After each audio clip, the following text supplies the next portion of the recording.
Fala pessoal, sejam todos bem-vindos. Vamos aqui para mais um conteúdo, mais uma notícia, trazendo para vocês as últimas informações diretamente de Brasília. Vamos aqui com comentários do canal Revista Oeste, já deixando os créditos aqui ao canal do Revista Oeste na plataforma do YouTube. Se não é inscrito no canal, se inscreva, deixe seu like, seu comentário, que isso faz uma enorme diferença para a gente aqui dentro da plataforma. O YouTube entende que o conteúdo é relevante e entrega para mais pessoas. Então, seu comentário, seu like faz uma enorme diferença para a gente aqui dentro da plataforma. E não se esqueçam também de comentar aí de qual cidade vocês estão nos assistindo, que é para a gente saber de onde está vindo a nossa audiência. Agora, sem mais enrolação, bora para a notícia.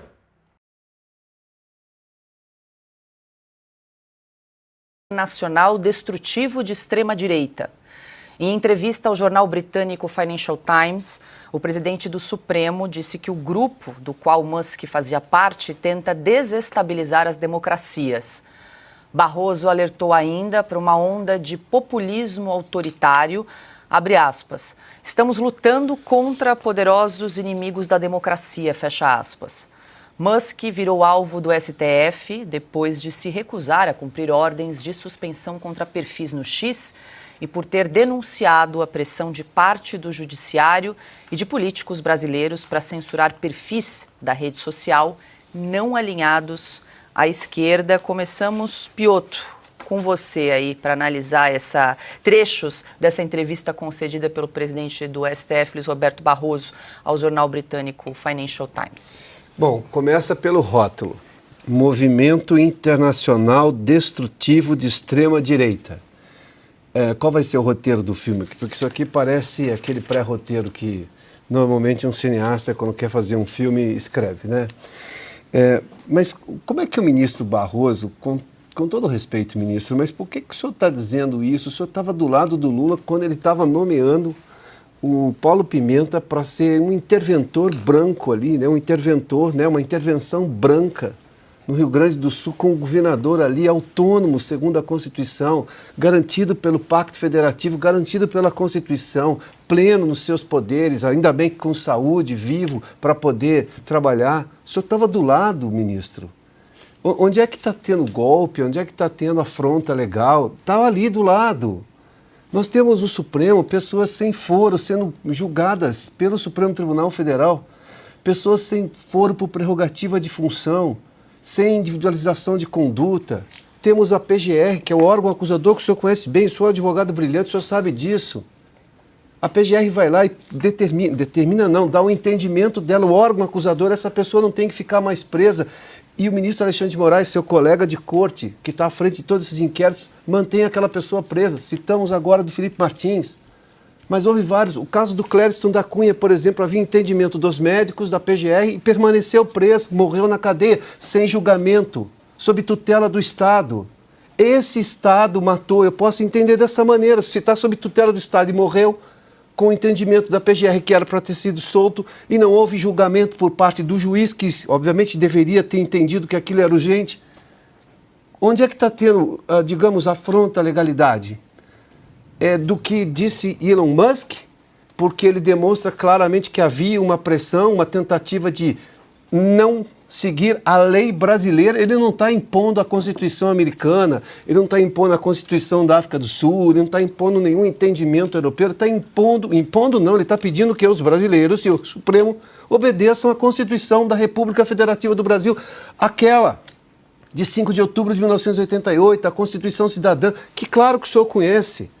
E aí vamos criar esses monstros externos. O que é? Cria um inimigo externo. O último que criou um inimigo externo aqui na América do Sul foi o general Galtieri. Ele presidia a Argentina nos anos 80 e estava com baixa popularidade e inventou vamos retomar as Malvinas à força.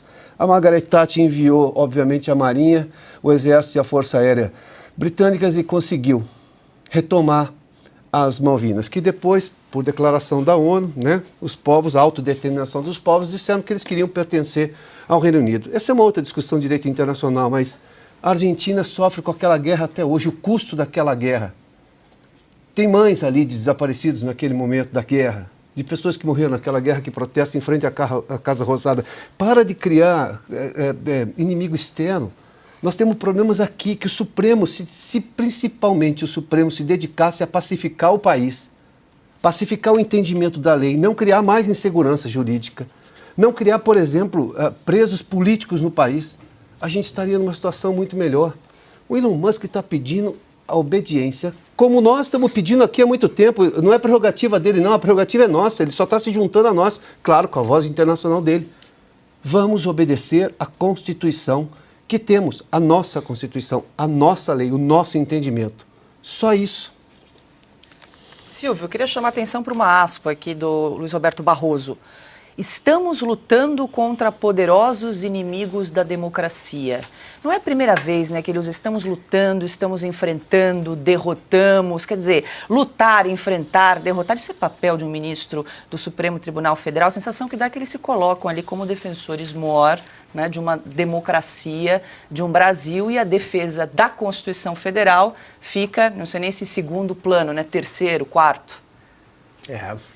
Nós derrotamos o bolsonarismo, foi o que ele disse em julho do ano passado, salvo engano, 12 de julho do ano passado. O ministro Luiz Roberto Barroso está perdendo uma grande oportunidade. A vida, às vezes, dá uma segunda oportunidade, uma segunda chance para as pessoas. E ele, naquele julho do ano passado, cometeu crime, ou eu acho que cometeu crime de responsabilidade. Mas o Senado não pôde analisar isso porque o presidente do Senado, Pacheco, deixou aquilo na gaveta. Mas, segundo a Lei 1079 de 1950, é crime de responsabilidade um ministro do Supremo Tribunal Federal participar de atividade político-partidária. E foi o que ele fez no Congresso da UNE, quando ali, à vontade, ele praticamente disse para aquela plateia, a UNE é ligada, é o braço do Partido Comunista. Ali estava também Flávio Dino, que é um histórico militante do Partido Comunista, e ele disse: nós derrotamos o bolsonarismo. Então, ele tem uma segunda chance agora, concedida a ele, de talvez, à frente da Corte Constitucional, a última corte recursal do país, trazer o Supremo Tribunal Federal de volta ao eixo, à sua prerrogativa na Praça dos Três Poderes.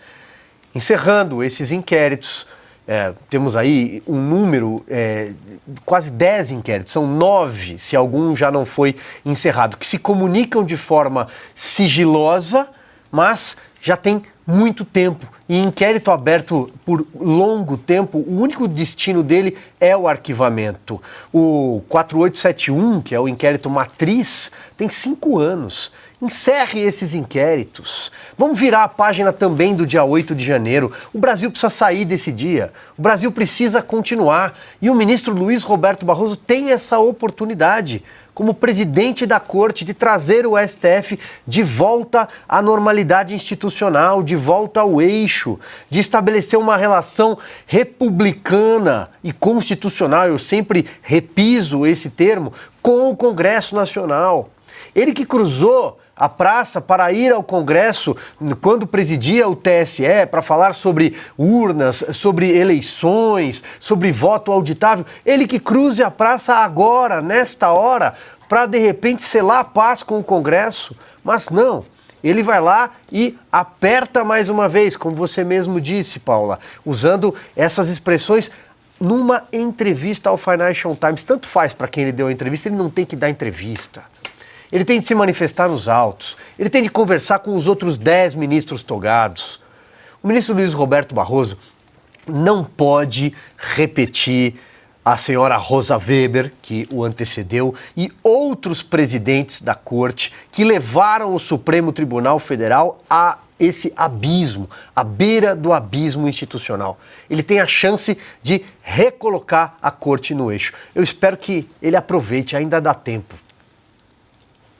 Consta, você fez menção aí à entrevista de Luiz Roberto Barroso no seu comentário anterior. O que você destaca aí das falas do ministro? Adoraria ter a esperança do Silvio, mas ele é o ministro mais ideológico da Corte. Uma vez no passado eu já cheguei a brincar, fazendo uma analogia com a política, de que o Gilmar Mendes talvez fosse o MDB dali do STF, mas o Barroso é o PSOL. Ele se sente iluminado e quer empurrar a história. Ele se sente à vontade num convescote comunista com a UNE e diz: nós derrotamos o bolsonarismo. Aí, quando ele tem que falar da Venezuela, que é uma ditadura socialista, companheira do PT, ele diz que é uma ditadura de direita, porque tem militares no comando junto com o Maduro. Né? É um conceito muito estranho. Para essa turma de extrema esquerda que o Barroso representa, não existe extrema esquerda, nem o Boulos é extrema esquerda, mas qualquer um é extrema direita, até o Elon Musk, que é um libertário que votou no Biden, que é muito mais partido democrata do que republicano aqui nos Estados Unidos. Aliás, ele postou há um tempo atrás dizendo: eu continuo no mesmo lugar há 20 anos. O Partido Democrata é que se radicalizou virando um PSOL. Né? Ele continua lá, ele é um democrata, libertário, civil, né? Mantém na rede dele, inclusive, a liberdade de expressão para os comunistas que o difamam, que o chamam de ameaça e por aí vai. Ele respeita a liberdade, inclusive, dos comunistas. Né? Se fosse uma rede dos comunistas, ele estaria banido como extrema-direita. Então, é um negócio ridículo. Aliás, o Financial Times deu no título, na chamada, né, em uma rara entrevista, todo mundo no Brasil morreu de rir, né? Só pode produzir gargalhada uma fala dessa. É rara o quê? Deve ser a 18ª na semana. A entrevista dele é um pavão supremo. Não pode ver um holofote midiático que lá se mete porque é alguém que quer governar, quer legislar e governar sem voto. Né? Ele não entende que a missão dele é muito nobre, mas é mais simples, é mais objetiva, talvez mais humilde, ainda que muito importante. Ele andou dizendo que a missão era proteger as próximas gerações. Não, Barroso. Ilustre ministro, a missão é proteger a Constituição. Isso os senhores, obviamente, não vêm fazendo porque são os primeiros a rasgá-la. Pois é, Constâncio, que tentaram valorizar aí a entrevista no Financial Times, mas quem conhece sabe bem, né? Bom, agora a gente muda um pouquinho de assunto, porque o arroz importado pela gestão Lula, em meio à perda de grãos e cereais nas enchentes do Rio Grande do Sul, terá o logotipo do governo na sua embalagem. Além disso, no topo do pacote terá a informação de que o produto foi adquirido pelo governo federal. O preço tabelado será de até R$ 4,00 por quilo. O logotipo da Companhia Nacional de Abastecimento, do Ministério do Desenvolvimento Agrário e do Ministério da Cultura também estarão na embalagem. Abaixo do logo do governo federal estará o slogan, abre aspas, União e Reconstrução, fecha aspas, Carlo Cauti. A Federação da Agricultura do Rio Grande do Sul, a Farsul, já se manifestou, criticou essa medida aí de importar arroz do Mercosul, disse que não há necessidade nesse momento, lembrando que o Rio Grande do Sul é responsável por cerca de 70% da produção de arroz no país. Quase 80%, Paulo. A gente não sabe exatamente o que vai acontecer com o arroz brasileiro, porque alguma parte da colheita tinha sido feita, mas a gente não sabe se os armazéns foram salvos pelas enchentes ou não. Ainda muita incerteza nessa situação. Mas, assim, é legítimo o governo tentar garantir o abastecimento do alimento base do brasileiro? É legítimo. Agora, colocar o logotipo do governo no arroz, dizendo quem mandou fomos nós, logotipo do governo Lula, por que não colocar, então, a foto do Lula e da Janja dando joinha, ou do cavalo caramelo também, ou da Janja mandando arroz em primeira classe? Vamos dar uma Bobinha, vamos mostrar a foto, por favor, da Janja enviando arroz em classe executiva para o Rio Grande do Sul, colocando, só faltou colocar o cinto de segurança na cesta básica e servir também umas bisnaguinhas ou um champanhe para a cesta básica. É um nível de ridículo, olha isso aqui. Só faltava colocar também um filmezinho, né? Tem um Netflix para a cesta básica e estava tudo bem. É um nível de absurdo, de ridículo, de falta de moralidade, até porque isso é contra a lei. Porque um dos princípios básicos do direito administrativo brasileiro é o princípio da impessoalidade. Você não pode mandar um arroz dizendo quem mandou fui eu, então vota, porque isso aí indiretamente significa quem mandou arroz foi o governo Lula, logo vote no PT na próxima eleição. Não pode ser assim, isso é contra a lei. Existem princípios que estão sendo não violados, pisoteados pelo governo Lula. Fora o princípio do bom senso, que no caso dessa foto demonstra que nem a primeira-dama, nem a sua equipe o tem em quantidade necessária, né, para poder exercer a função. Mas temos também princípios como a moralidade, que evidentemente nesse caso está faltando, princípio da razoabilidade, da finalidade, enfim, entre outros princípios que poderiam ser contestados a uma atuação como essa. Então, Além do fato de preço tabelado, quem que vai pagar? Vamos pagar todos nós, evidentemente, mas todos os brasileiros, por um preço decidido por quê? Esse preço? Qual foi a razão econômica para decidir esse preço? Tem alguma explicação? Ou foi feito porque era um preço bonitinho, que é mais fácil replicar um comício? Então está tudo errado. Está tudo como desde o dia 1 do governo Lula está tudo errado na gestão da ajuda, da reconstrução do Rio Grande do Sul, considerando que tinha gente rebolando lá na festa da Madonna, enquanto o Rio Grande do Sul estava submerso pelas águas, continua tudo errado com arroz da Janja, arroz do cavalo caramelo, sendo enviado via classe executiva no avião presidencial para o Rio Grande do Sul. Tá aí, ó, Piotr, mais uma vez a gente exibe na tela aí, então esse arroz que vai ter inscrição, é o logo, produto adquirido pelo governo federal, tá aí, ó. Tá, mas isso é ilegal, porque não precisa. O Estado brasileiro tem a obrigação de atender às necessidades do país e ponto, acabou. Está subentendido que o Estado agiu. Agora, que instância do Estado agiu, pouco importa para o cidadão. Importa que o serviço chegue para ele, neste caso, a um controle na oferta de arroz no país para não explodir o preço. Agora, por que está com essa marca governo federal? A Conab eu posso até compreender. Né? A Conab, bom, é a Companhia Nacional do Abastecimento, tudo bem. Se ela vai distribuir, eu acho que até a Conab poderia passar. Ainda assim é desnecessário, mas vamos lá. Poderia ter só um código de barra, por exemplo. Um código de barra garantindo exatamente a origem do produto, essas coisas todas para ter controle. Se o governo, obviamente, tivesse algum apreço pela impessoalidade que está exigida na lei, não está prevista, está exigida pela lei.